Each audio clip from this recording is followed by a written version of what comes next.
This necklace was supposed to be inspired by a French designer.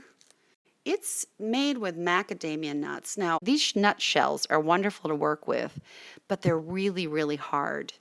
They're great size. So you need a chisel. Don't be frightened. It's easy. There's a seam where the nut is. Right there, there's a seam of the nut shell.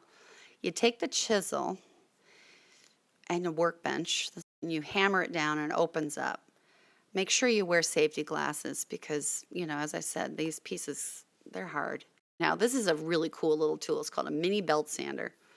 And this is what I used to make it smooth because you can see it's very rough now. It would take forever to sand these, but you could. If you have a low grade, you want something real rough. But these little mini sanders are fabulous. It takes it right down. And these come in different grits, the different belts. So at the beginning, you can make it lower grit to get all the roughness taken off and shape it. And then I changed the belt into something a little bit more fine. That way you can follow your design, make sure it's the right size, and look how smooth it looks. This is a new thing to do, is to different effects with paint. A lot of people are getting into that, and I think it's a great idea. This is something you just have to experiment with. I did a base paint. It's just green paint, white paint, and blue paint, and sort of make it so that to show depth, you want to make sure you don't paint it solid one color. You want a little depth to it.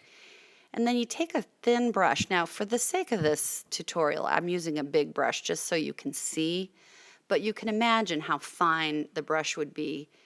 And I use a lot of water, and the different colors of the veining, it could be gray, it could be brown, it could, put a little white in there, and just sort of roll your brush so that you have these little tiny veins.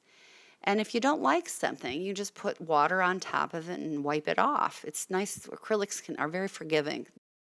And then you can blot it so it's not so strong and outline it with white. It's kind of fun to do, and you want the veining to go a certain way and line all the gems up the certain way, but you get the gist of it.